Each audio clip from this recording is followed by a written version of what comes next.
The ambulance bay doors were still shuddering from the force of the gurney when Dr. Marcus Bell cut through the noise of the trauma room with the clipped authority of a man who had long mistaken urgency for leadership.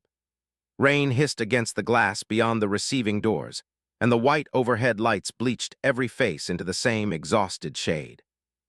In the center of the room, strapped to a litter slick with seawater, blood, and antiseptic, lay a broad-shouldered military patient whose body was already beginning to lose the fight. Bell ordered a chest film, blood gas, and a transport team for CT as though speed alone could force the night to obey him. He gave those orders past the quiet nurse at the rail, past the people trying to keep up, past the signs gathering in plain sight. Alina Vale was already gloved, already at the left side of the bed, already reading what the rest of the room had not yet admitted. The pulse pressure was narrowing. The left side of the man's chest was barely moving. His skin had gone the flat, ash-gray color that experienced trauma nurses recognize before the monitor has enough courage to say it out loud. She observed, in a tone meant for the competent rather than the loud, that his pressure was falling faster than the numbers showed. Bell did not even turn. He dismissed her with the kind of contempt that relies on an audience, reducing her assessment to charting and implying that medicine belonged to physicians alone. No one in Trauma 2 laughed openly. They did not need to. The half-smiles were worse because they announced compliance without requiring bravery. The resident dropped her eyes. The respiratory therapist pretended to adjust tubing. The tech at the foot of the bed looked away with the practiced instinct of someone who already knew who was allowed to humiliate and who was expected to absorb it. Then the patient opened his eyes. He did not come fully awake. He did not need to. He only needed one sliver of clarity in the middle of chaos, enough to find a single face in the room.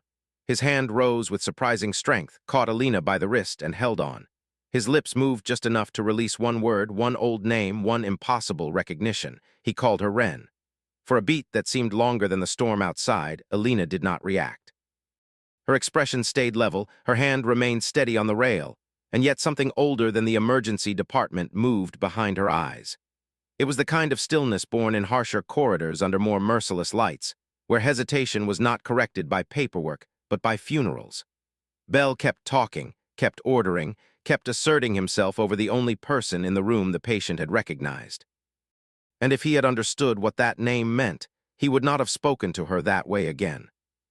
12 hours earlier, St. Catherine's Medical Center in Norfolk had been moving through its evening rhythm of controlled exhaustion, the kind common to coastal hospitals that absorbed military traffic, civilian overflow, storm injuries, and the endless consequences of administrators who preferred polished brochures to adequate staffing. The waiting room television was too bright. The coffee was too thin. Floor had just been mopped, and already there was a streak of salt-marked boot prints near triage from sailors coming in off the wet piers. Alina moved through all of it with the deceptive invisibility that only certain kinds of capable people learn to cultivate. She was the sort of nurse colleagues described with lazy shorthand because lazy shorthand spared them the trouble of looking harder. People called her quiet, efficient, decent enough, a little odd, maybe too reserved, definitely not ambitious. She was the person extra tasks drifted toward because she did not complain and because the work always got done. She did not waste motion. She did not hover at the desk to trade unit gossip. She did not force herself into conversations to be noticed. When frightened families spiraled, she lowered her voice instead of raising it. When new hires missed the rhythm of the unit, she quietly corrected suction setup, relabeled tubing, stocked drawers in the order that mattered when seconds stopped being theoretical, and restored a room before anyone else even realized it had been left wrong. None of that made it into performance reviews. What the day shift noticed instead were the easy, surface-level details. They noticed that she packed her own lunches in plain glass containers, laced her sneakers with almost military symmetry, and arrived 10 minutes early whether she had worked 2 nights in a row or 5. They noticed that veterans occasionally looked at her half a second too long, as if trying to align a memory with a face in scrubs. They noticed that Cal Brenner, the old maintenance man and retired Marine who knew more than he ever said, once called her Doc by accident and then corrected himself when she gave him the smallest shake of her head. They noticed the narrow, pale scar at the base of her throat when her scrub collar slipped, the heavier trauma shears clipped inside her pocket instead of the standard issue pair, and the fact that she always positioned herself where she could see both the entrance and the exits. They noticed the way she looked up a moment before rotor noise reached the rest of the building. They noticed, but they did not understand. And because they did not understand, they sorted those details into the harmless category where institutions place anything competence-heavy that arrives without self-promotion. At 7:13 that evening, Marcus Bell entered the department the way he entered almost every shift, with the polished momentum of a man convinced he was still making an entrance even in a place where nobody had time for theater. He was handsome in an expensive, curated way, with hair that never quite fell out of place, and a voice calibrated less for comfort than for ownership. Administrators liked him because he photographed well during outreach campaigns and because donors preferred charisma over complexity. Residents deferred to him because he was brilliant enough to be intimidating and insecure enough to weaponize it. Nurses tolerated him according to necessity. Bell liked a hospital when it behaved like a stage, with every trauma activation offering him another chance to reinforce his personal mythology. He especially liked the version of teamwork in which he remained the fixed star and everyone else moved in orbit around his confidence. Alina had never orbited properly, and that offended him more deeply than she realized. When he saw her assigned to his trauma bay, he made a remark about needing speed rather than meditation, trying to convert her reserve into a defect in front of witnesses. A few people smirked. Alina looked up from checking airway kit expiration dates and said with calm precision that he would have speed. Bell leaned on the desk and pushed further, teasing her for never offering more than the bare minimum of words. She answered that she was saving those words for when they mattered. It was brief, dry, and enough to make the tech beside him nearly choke back a laugh. Bell straightened at once. He disliked discovering wit in people he had already categorized as passive. He told her to prime the level 1 infuser and not redesign his room. She could have told him the room he called his had been left short 2 pressure bags, 1 central line kit, and proper defibrillator pad placement after the previous shift. She could have told him she had fixed all of that before he arrived. Instead, she answered that it had already been done. That was the shape of most of Alina's competence. By the time others issued instructions, she had usually completed the work they had only just begun imagining. Priya Nair, the second-year resident who still possessed enough intelligence to remain cautious of what she did not know, noticed Alina in fragments that night. Priya had seen enough to understand that the quiet staff in hospitals often knew the real machinery of a place better than the people who ran meetings about it. While they were restocking saline and reorganizing supplies, she asked Alina if she had done trauma somewhere else. Alina answered with deliberate vagueness that trauma happened everywhere. Priya pointed out that this was not a real answer. Alina replied that it was the answer available. Priya smiled and said that one day she intended to get the full story. Alina told her that one day she would probably be too busy to care. Priya answered that she doubted that very much. Alina glanced up, and for a moment, warmth cut through the reserve that made everyone else underestimate her. She told Priya that this persistence was exactly why she would become good. That brief exchange stayed with Priya longer than she expected, not because it revealed much, but because it confirmed that Alina's silence was neither emptiness nor fear. It was selection. St. Catherine's social hierarchy ran on small permissions and smaller humiliations. Loud people interrupted. Well-connected people got grace. Nurses who challenged physicians had to be not merely right but perfectly documented, publicly useful, and administratively convenient, or they paid for it later in schedules, evaluations, and the slow machinery of reputation damage. Alina paid in assumptions. She got the difficult family admissions because she could calm them. She got the transfer paperwork because her documentation was exact. She got floated into the worst corners of the shift because everyone knew she would cover the gap rather than let a patient absorb the consequences of someone else's poor planning. Reliability like that was praised in speeches and exploited in staffing. Her nurse manager, Paula Hensley, was not dramatic enough to be called cruel, which made her more dangerous. Paula was practical, reputation-conscious, and skilled at preserving plausible deniability while power moved through her hands. She favored nurses who were visible, easy to photograph, socially useful to leadership, and unlikely to embarrass management by possessing too much independent gravity. Alina made those favored people look less competent simply by sharing a unit with them. Once, Paula told her she should smile more at the desk because families read energy. Alina answered that families read honesty better. Paula responded with the flat smile of someone storing the exchange for later use. At another point, Belle joked to a new resident that Alina organized supply drawers like she was invading Normandy. The desk laughed because Belle was standing there to hear it. Alina said nothing and slid the drawer shut. Because she said nothing, the room decided the moment belonged to him. What almost no one knew was that Alina kept a pocket notebook little bigger than a wallet. In it, she wrote times, deviations, stock failures, broken equipment latches, delayed responses, and any moment that might later matter. She did not do it for revenge. She did it because systems fail when people rely on memory and ego rather than record. She did it because long before St. Catherine's, she had learned that truth survives best when written down before someone important decides to rearrange it. By 8:40 that night, the storm off the harbor had thickened. The air outside the ambulance entrance smelled of wet salt and diesel. Inside, the emergency lights made the polished floor gleam like cold water. Alina was in Trauma 2 checking the battery on the portable ultrasound when Bell wandered in holding a protein shake and explaining to a medical student the concept of controlled confidence in high-acuity care. He stopped when he saw that she had placed a chest decompression kit open and ready on the tray. He wanted to know who had opened it and for what reason.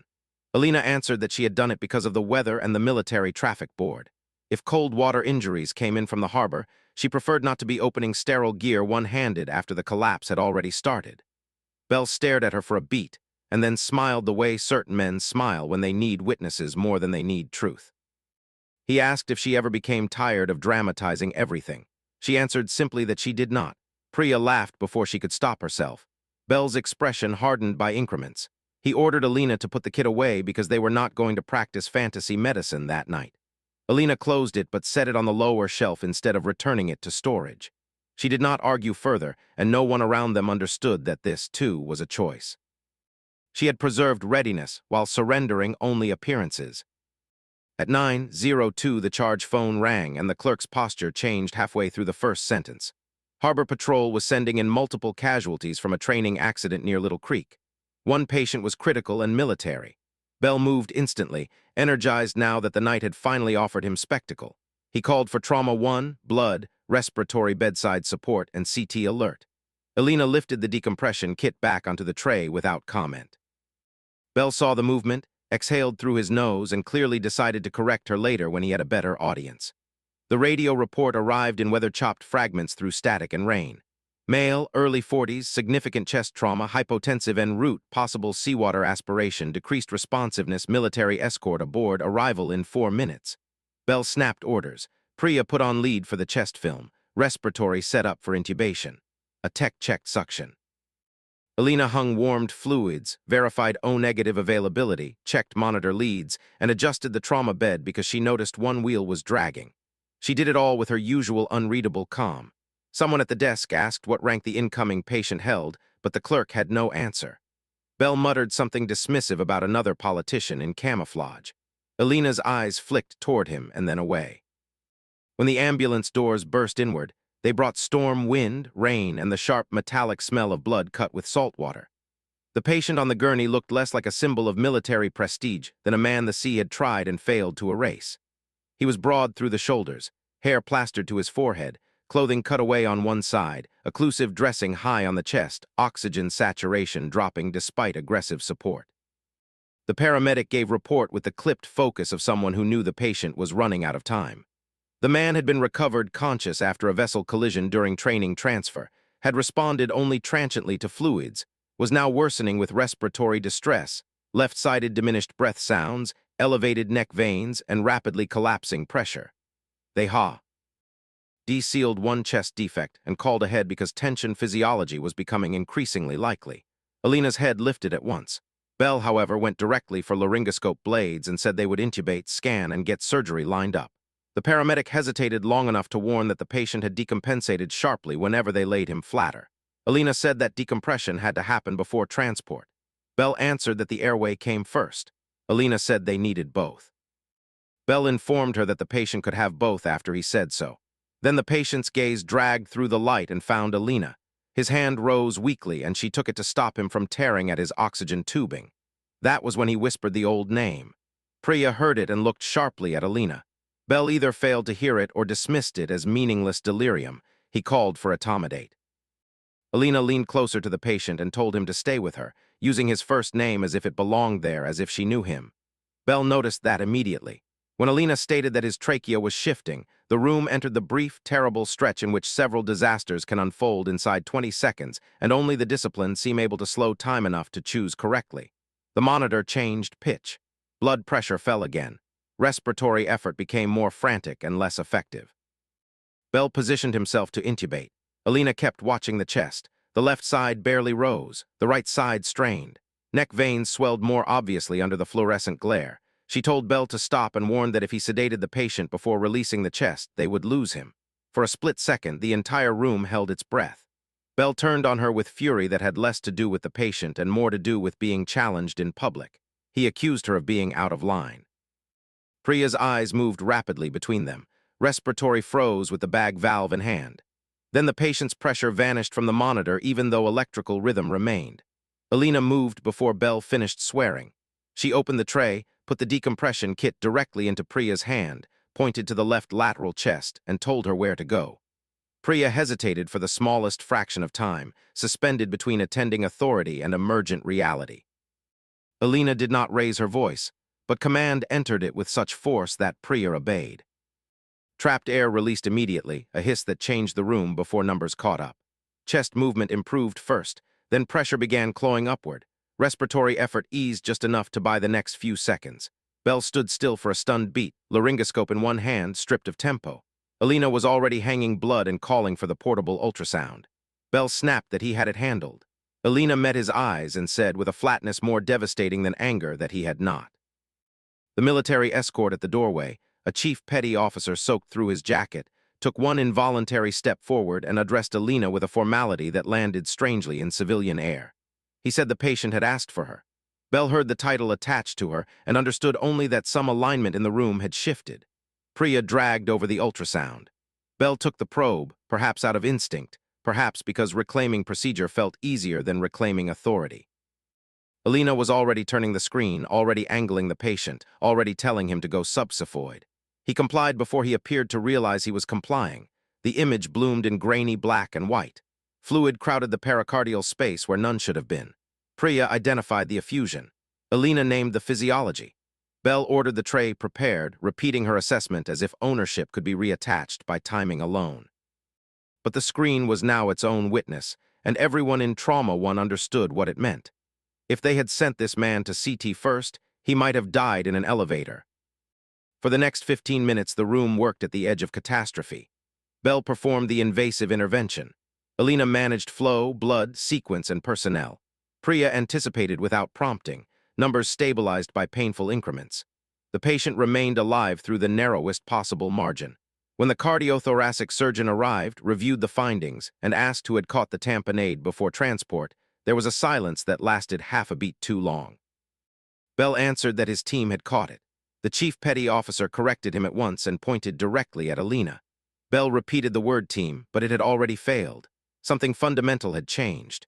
The story hierarchy had told about who mattered in that room no longer matched observable fact. By the time the patient rolled upstairs under guard and uncertainty, two versions of the night had already begun forming.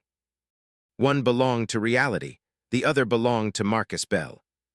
The first clear sign that Bell intended to protect himself by punishing Alina came before the blood on the trauma room floor had dried. He cornered her in the medication alcove with Paula Hensley beside him, arms folded and badge glinting under fluorescent light. He had changed gowns, changed gloves, and changed posture. Now he spoke with the smooth, bureaucratic control of someone already drafting his defense. He told Alina that what had happened in Trauma 1 represented a dangerous breach of chain of command. Alina was rinsing saline from her hands when she answered that the patient had survived. Bell said that was not the point. Alina answered that it was, in fact, the whole point. Paula entered then with managerial disappointment rather than open hostility.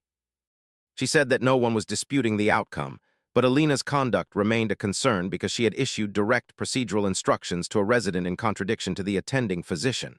Alina answered that it had been contradiction to an error, not merely to authority. Bell warned her to watch herself. She dried her hands, set the towel down, and remained calm enough to make his anger look unsteady. He accused her of being emotionally involved and practicing beyond her role. The phrase emotionally involved seemed to interest her more than it hurt her. He pointed out that she knew the patient and had addressed him by first name. She answered only that he had been dying. Bell declared that she did not get to decide which rules mattered. Alina asked, with clean directness, whether he was writing her up. Paula tried to soften the language by saying an incident review was being generated. Alina asked again whether she was being written up. This time Belle answered yes, and there was satisfaction in it. The form he handed her accused her of failing to follow attending instruction, engaging in disruptive communication, and raising scope boundary concerns pending review. Alina read it once without visible change in expression. She signed the receipt line rather than the admission line, then took out her pocket notebook and wrote the exact time at the top of a fresh page. Belle asked what she was doing. She answered that she was documenting so nothing would need editing later. It was the first moment Paula truly understood that Alina's silence had never been passivity. It had been discipline held in reserve. Punishment did not stop with the form. Paula pulled Alina off the trauma board for the remainder of the shift and reassigned her to overflow beds and supply restock, the bureaucratic equivalent of placing her in a corner without having to say so aloud. Rumors spread before midnight. Some people said Alina had gone rogue. Some repeated Belle's preferred version, in which he had heroically saved the patient despite interference. Someone in radiology said the nurse was military or something, as if that explained both too much and nothing at all. Priya tried twice to find Alina, and finally located her in the supply room on the floor with a scanner in hand, checking inventory with perfect focus, as if the entire machinery of retaliation around her was merely another mess that needed putting back in order. Priya told her that she had already described what really happened. Alina thanked her and kept scanning. Priya pressed harder, saying that Alina had saved the patient's life and done more than her job. Alina stood with a box in her arms and answered that what counted as the truth now depended heavily on who wrote the report. Priya had no answer to that because the statement was too precise. Belle's power did not end at the bedside. It extended into chart language, into committee tone, into how sequence could be blurred after the fact until the flattering version won. But Belle made one error large enough to undo him. He assumed the patient would never speak. Around 12:47 in the morning, Alina went upstairs only to drop off blood product paperwork at the ICU transfer station. She did not ask to visit. She did not linger. But a corpsman from the military escort detail stepped away from the wall and stopped her. His name tape read Rourke. He studied her with the focused disbelief of a man trying to pull a face through smoke from memory. He asked carefully whether the patient had really said Ren. Alina told him to stay with his commander. He answered that he had known it then. He said he had thought she was dead. Alina replied that a great many people had believed many things. When he started to ask whether he should notify someone, she cut him off at once and told him not to. He read the boundary, obeyed it immediately, and then used the title ma'am again with the instinctive deference of someone whose body had learned rank before his mind could censor it. Alina reminded him she was a civilian nurse. Rourke answered that this was not how the commander would describe her when he woke. She turned away before he could see whatever moved across her face. She went back downstairs and finished her shift. That alone would have been enough to tell the full story of her character. There are forms of strength the world likes because they are visible, convenient, and easy to narrate. And then there are more expensive kinds of strength in which a person absorbs humiliation without surrendering precision. Alina possessed the second kind. Somewhere after 3 in the morning, Belle walked past the supply room and found her reorganizing the trauma shelves she had been barred from using. He told her she did not have to do that. She answered that she knew. When he asked why she was doing it anyway, she said the next patient should not have to pay for what had happened tonight. He accused her of believing one lucky call made her indispensable. She said she believed preparation did that. He told her he had seen people like her before, the sort who needed to feel secretly superior because they could not lead in the open. For the first time, her hands paused over the shelf. She asked what he meant by people like her. He repeated himself, and because he had always confused quiet with weakness, he failed to understand that he was being measured in that moment by someone who had spent years observing men more dangerous than he was. Alina finally told him he should get some sleep. Belle warned that hospitals had long memories. Alina answered that so did she. It was not dramatic. It was worse for him than drama would have been.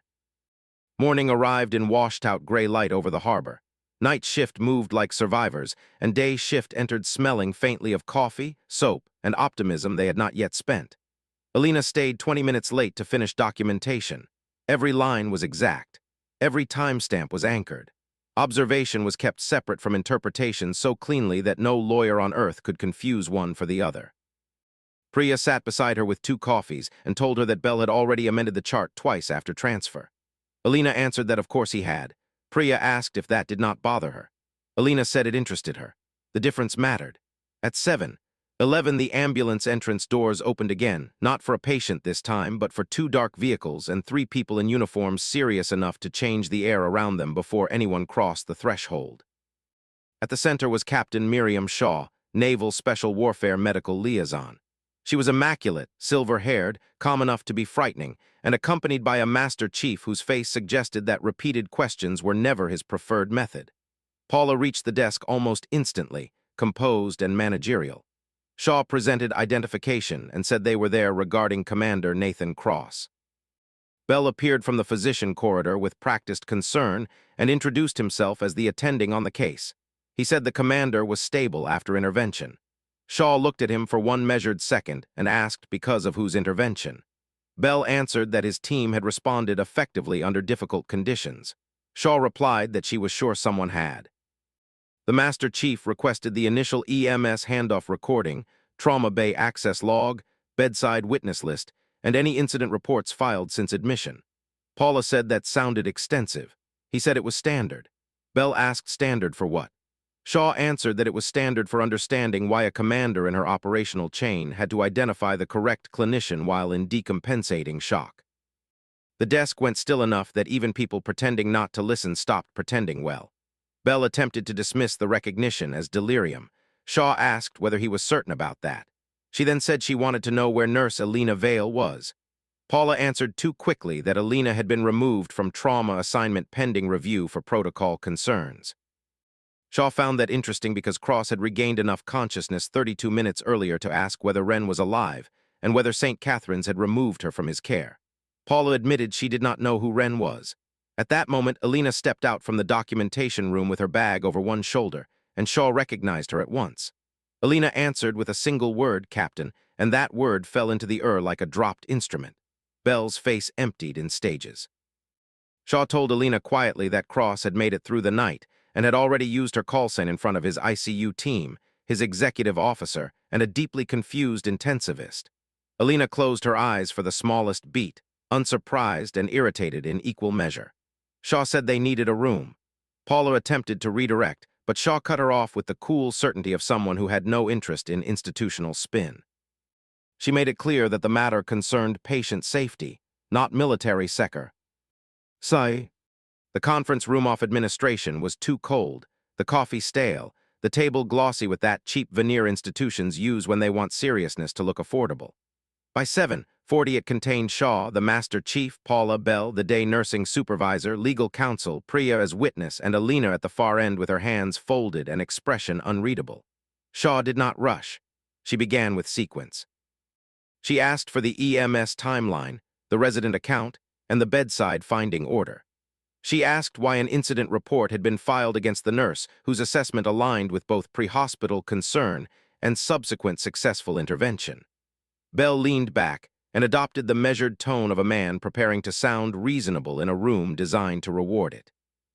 He said the hospital could not allow nursing staff to countermand attending direction during invasive procedures, and that Alina had been disruptive, emotionally involved with the patient, and outside role boundaries.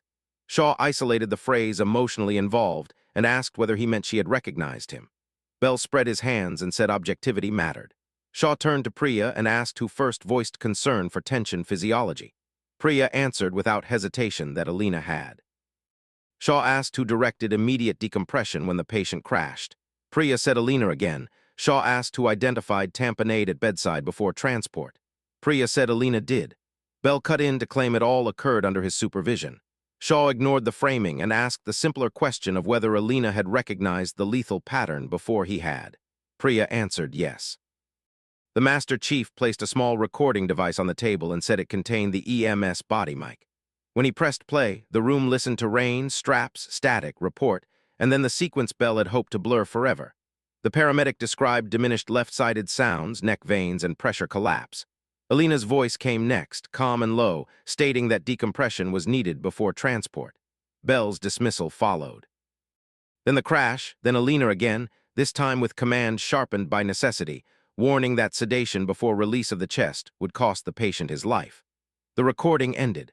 Nobody in the room found a comfortable way to sit inside what they had just heard. Shaw folded her hands and told them the surprise in the story was not that their quiet nurse possessed difficult prior experience. The real surprise, she said, was that no one with decision-making authority in the hospital had thought to ask why a commander from Naval Special Warfare recognized her under extreme physiologic distress. She turned to Alina and requested consent to disclose service background relevant to review. Alina agreed on one condition, that it remain relevant and not become theater. Then Shaw opened the folder and supplied the context no one in St. Catherine's had thought to imagine. Nurse Alina Vale was, yes, a registered nurse. She was also a former Special Operations Independent Duty Corpsman who had spent 12 years under restricted status medical support assignments across multiple theaters. Her operational call sign had been REN. She had trained and worked in prolonged field trauma care, evacuation medicine, maritime casualty stabilization, and advanced pre-surgical triage under conditions most civilian hospitals reduced to simulations, and then congratulated themselves for surviving. Commander Nathan Cross had served on missions where she had kept men alive with fewer resources than existed in Trauma 1 and under conditions far worse than storm noise and fluorescent light. He had recognized her because she had once pulled him back from the edge of exsanguination during a storm extraction in the North Arabian Sea. He had reached for her because, when a body begins to fail and the brain has only enough oxygen to select one image of survival, it often chooses the person associated with living through the impossible. Paula's lips parted. Priya went nearly blank with shock. Bell sat so still it revealed more than an outburst would have. At last he asked, with bitterness disguised as skepticism, why someone with all that history was working here as a staff nurse. Alina answered before Shaw could. She said that service ends and skill does not. Shaw added with gentle finality that some people did not require the hardest years of their lives to become introductions. All at once the breadcrumbs of the previous months arranged themselves into a map. The helicopter awareness, the precision, the silence, the engraved shears, the retired Marine calling her Doc, the way command entered her voice only when a life required it. Bell had spent months trying to diminish a woman whose worst days of competence existed far beyond anything he had imagined. News moved through the hospital in the strange channels hospitals prefer. Official memos lagged. Truth traveled B. Why altered tone by glances, by the disappearance of certain jokes from the desk. By 8:15, 3 floors of St. Catherine's knew some version of the fact that Alina Vale was not who they had taken her for. The fuller version arrived when Commander Cross woke properly just after 9. He was not strong, not for long, but strong enough. Captain Shaw and the intensivist were present, along with Rourke. Machines breathed and ticked around him while pale morning light fell through half-closed blinds. Cross, raw with pain and tubes and chemical fatigue, asked again for Wren. Shaw told him Alina was alive, stable, and currently irritated that he had used her call sign in front of civilians. The ghost of a smile moved across his face. He then stated, with the stubbornness of a man still operating on command instinct, that she had saved him and that he wanted that documented everywhere. Downstairs, the machinery of institutional correction finally began to turn in the proper direction. St. Catherine's ordered immediate peer review. Bell's chart amendments triggered audit flags. Paula's incident filing was frozen. Security was tasked with trauma bay footage review. The paramedic service submitted its handoff record formally. The cardiothoracic surgeon entered an independent note that bedside intervention had likely prevented catastrophic deterioration during transport. Bell had built much of his authority on the assumption that confidence could substitute for sequence if spoken smoothly enough. Now he discovered what a carefully kept timeline can do to a man who counts on vagueness. 10:30 The hospital assembled an emergency case conference in a larger room. Department chairs, nursing leadership, risk management, residents, senior nurses, Captain Shaw, and Alina gathered. Bell opened with rhetoric. He spoke in elegant abstractions about interdisciplinary stress, dynamic trauma environments, and role confusion under pressure. It was almost convincing if one had not been present. Then the evidence arrived in order and stripped each abstraction down to its bones. The EMS recording, Priya's testimony, the surgeon's note, Alina's pocket documentation whose timestamps matched the monitor logs within seconds. Then the chart audit showing Bell's later addendum language subtly shifting sequence to imply that his recognition had preceded Alina's warning. His confidence cracked visibly. He demanded to know whether he was being accused of falsification. Risk management answered that discrepancy was being identified. He pointed out that Alina's note had been entered after his. Alina, from the wall rather than the center, said she had been restocking the room he had reassigned her from. Several heads turned. Paula looked down. Dr. Sonia Mercer, chair of medicine and a woman known for having no patience with ego wrapped in polished language, steepled her fingers and asked Bell whether he had referred to Alina as emotionally involved and beyond role while omitting her correct bedside assessment from his initial narrative. Bell said he had used standard language pending review. Mercer answered that he had used protective language pending exposure. That sentence changed the room more than any reveal so far, because public justice often enters not through speeches, but through a single clean sentence from someone finally unwilling to pretend. Bell tried one final line of defense, arguing that even if Alina had prior specialized experience, she was not credentialed at St. Catherine's to direct invasive interventions. Shaw replied that Alina had not performed the invasive procedure. She had recognized a lethal pattern, aligned with pre-hospital findings, prevented an unsafe transfer, and forced a physician decision before physics closed the window. If he wanted military terminology, Shaw said, the equivalent would be simpler and less flattering. She told him plainly that Alina had saved his patient from his vanity.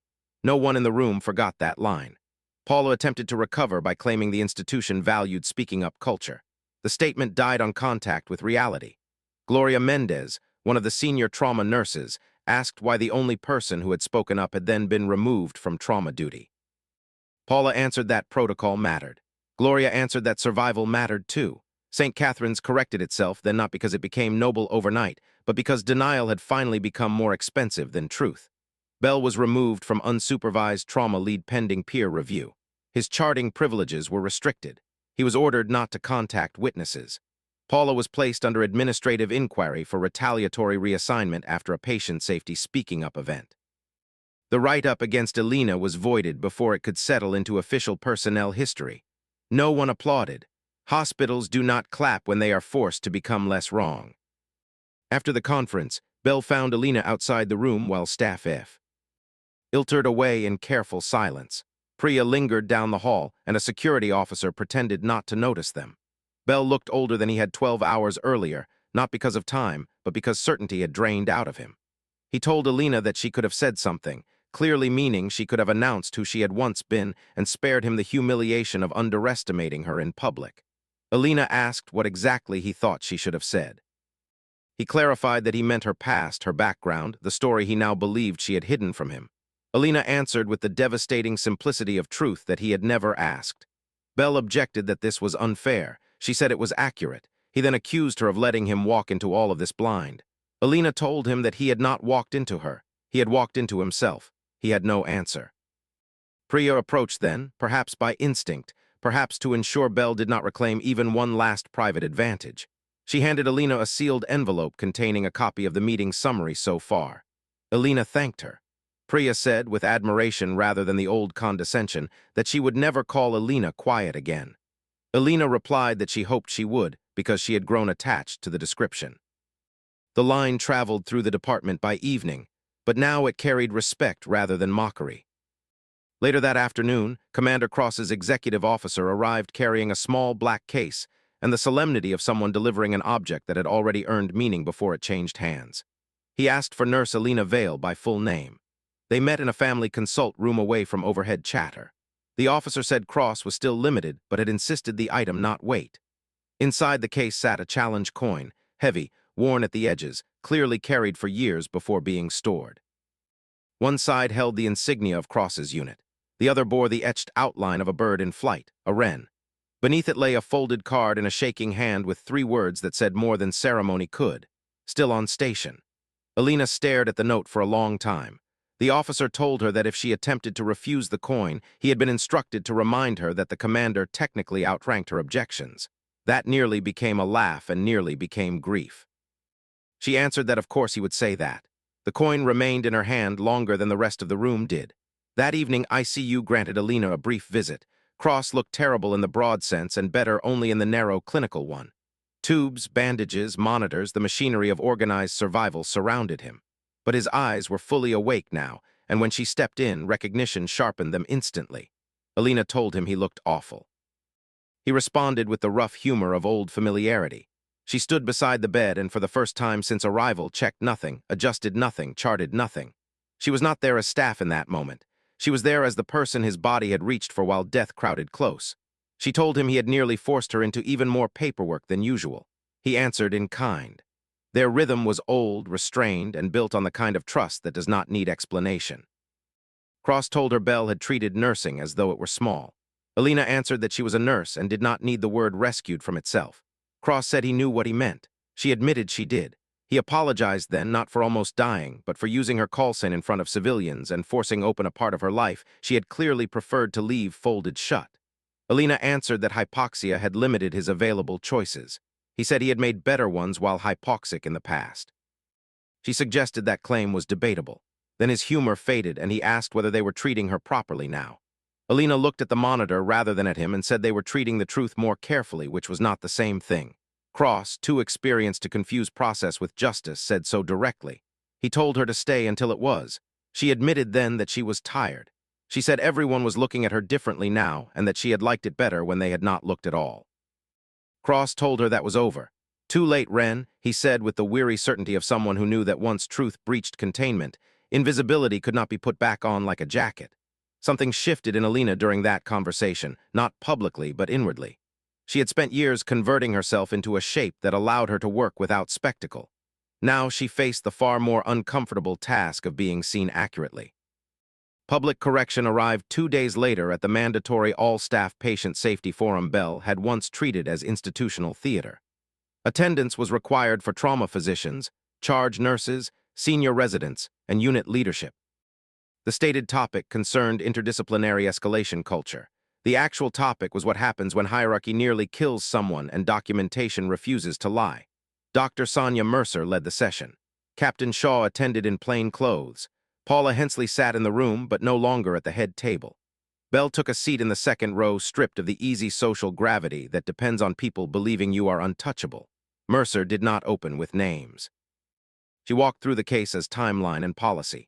She displayed the hospital's speaking up doctrine, escalation expectations in high acuity care, and the official standard that any frontline clinician could and should voice concern when lethal deterioration was recognized. Then she reconstructed how a correct bedside warning had been dismissed because of who gave it, how retaliation followed, and how review had found both the dismissal and the retaliation inappropriate. No one had trouble identifying the case. Mercer then did something institutions often avoid because it removes too many masks at once. She named the exact failure. The breakdown, she said, was not technical, it was cultural. A correct assessment had been discounted because of the status of the person who voiced it. A speaking up event had been reframed as insubordination because the recipient of correction held power. That was not only unprofessional, it was unsafe. Then Mercer turned to Alina, who had been invited privately and given the option to refuse. Alina had agreed only if her service history would not be used as decoration. Mercer honored that condition. She asked Alina what had made her speak when she did. Alina stood in navy scrubs, shoulders straight, face composed, without any theatrical instinct at all. She said that the patient had been dying in a recognizable pattern. She had said so. When that had failed, she had said it louder. That was all. Mercer nodded and asked what followed. Alina answered that she had been written up. The room absorbed that with a collective shift in posture. Mercer then announced that the institution would not punish people for being correct in defense of a patient. Effective immediately, retaliatory responses to documented speaking up events would trigger automatic review by nursing leadership and risk management. Cross-discipline simulation training on early decompensation recognition would be expanded, and Mercer said she wanted Nurse Vale to help lead it if she was willing. Alina looked up, clearly hearing that for the first time. After one beat, she answered that if it helped the next patient, then yes. Belle stood then, unable to tolerate the room settling around a new center of authority without one last challenge. He asked whether protocol was seriously being restructured around one incident and one nurse's military mythology. Captain Shaw rose before Mercer could answer. She said no, it was being structured around evidence. Belle claimed he had made a difficult call under pressure. Shaw answered that he had made several and that the good ones had come from someone he had been too arrogant to hear. Gloria Mendez, from the back row, added that what was happening now was not outrageous. It was overdue. Belle's formal discipline followed in writing. Suspension from trauma leadership pending board review. Mandatory remediation if privileges were ever to be restored. Notation forwarded to credentialing. Paula's inquiry concluded with sanction and removal from scheduling authority. St. Catherine's, eager now to prove it possessed principles all along, rolled out mandatory safety culture training and congratulated itself for growth. Maybe that counted as something. But the deeper correction happened in smaller moments no memo could produce by itself. Nurses stopped apologizing before voicing concern. Residents started asking Alina what she thought before louder personalities could fill the silence. The desk jokes vanished entirely. When new staff asked why trauma drawers were arranged so precisely, someone always answered that Alina had said they should be and that everyone had come to prefer patients alive. It was not worship, which Alina would have despised. It was respect, which is quieter and much harder to counterfeit. In the week that followed, the department adjusted awkwardly to the new shape of truth, like a body learning to walk after a bad fracture had finally been reset. Bell took leave before his board hearing, officially for personal reasons, and unofficially because the building no longer reflected back the image of himself he preferred. Paula was moved to a temporary administrative office away from the floor. Priya rotated through ICU but kept returning to the ER to ask Alina one focused question a day about field pattern recognition and early collapse. When she asked how Alina had known Cross would crash before the monitor admitted it, Alina answered with one word that sounded absurd until explained. Elbows. Muscle recruitment. T changed there early when the chest began losing the fight. Most people looked at screens.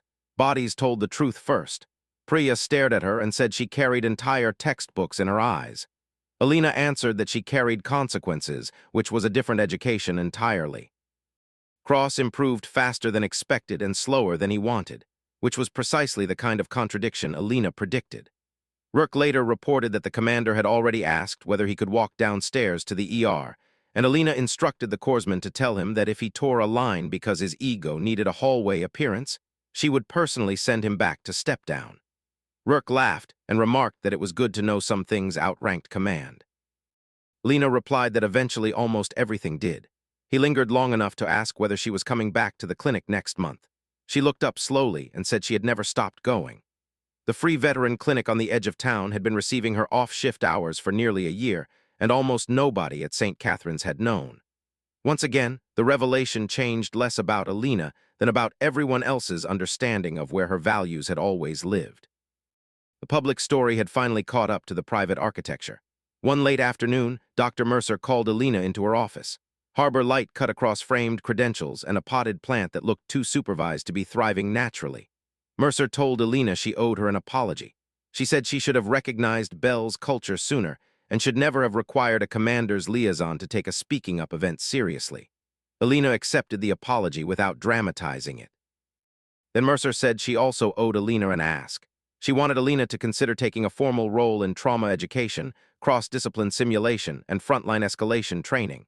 It would not be management in the performative sense. It would be influence with structure. Alina sat still for a long time after hearing that.